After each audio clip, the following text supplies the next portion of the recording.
কোটা সুবিধা নিতে ভাতিজিকে বানিয়েছেন সন্তান, এরপর মুক্তিযোদ্ধা কোটায় দিয়েছেন সরকারি চাকরি। ভুয়া পরিচয় ব্যবহার করে 15 বছর ধরে চাকরি করে যাচ্ছেন ওই নারী। এমন প্রতারণার অভিযোগ কিশোরগঞ্জের মিঠামইন উপজেলার বীর মুক্তিযোদ্ধা গোলাম ফারুক ও তানিয়া আক্তারের বিরুদ্ধে, যদিও অভিযোগ অস্বীকার করেছেন তারা। মিঠামইন উপজেলার ঢাকি ইউনিয়নের বাসিন্দা তানিয়া আক্তার বরণপুর সরকারি প্রাথমিক বিদ্যালয়ের সহকারী শিক্ষক পদে চাকরি করছেন 15 বছর ধরে। সম্প্রতি এই নারীর বিরুদ্ধে উঠেছে গুরুতর এক অভিযোগ। মুক্তিযোদ্ধা কোটায় চাকরি নিতে চাচাকে বাবা সাজিয়েছেন এমন অভিযোগ তুলেছেন তারই পরিবারের সদস্য।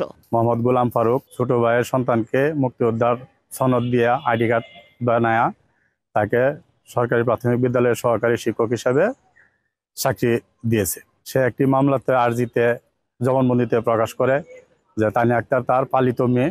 আর এই কাজে সহযোগিতা করেছেন বীর মুক্তিযোদ্ধা গোলাম ফারুক। কোটা সুবিধা নিতে ভাতিজা ও ভাতিজিকে নিজের সন্তান বানান। কালার এক্সপার্ট, জর্জ স্যাপ এবং মাইল্ড অন হ্যান্ডস টেকনোলজি সমৃদ্ধ অরিক্স ক্রিস্টাল ওয়াশ আপনার।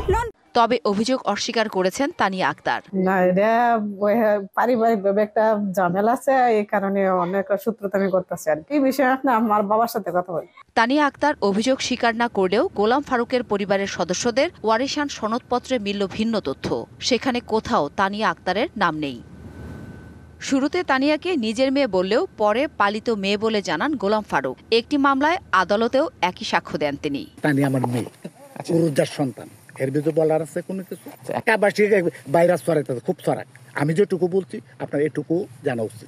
অভিযোগ তদন্ত করে ব্যবস্থা নেওয়ার আশ্বাস দিয়েছেন জেলা প্রাথমিক শিক্ষা কর্মকর্তা। তানিয়া আক্তারের নিয়োগ সংক্রান্ত একটি অভিযোগ আমি পেয়েছি। আমি উক্ত অভিযোগের বিষয়ে যথাযথ তদন্ত করে সত্যতা নিরূপণের মাধ্যমে আমি বিভাগীয় ব্যবস্থা গ্রহণ করব। অভিযোগ প্রমাণিত হলে যথাযথ শাস্তির দাবি এলাকাবাসীর। DBC news desk.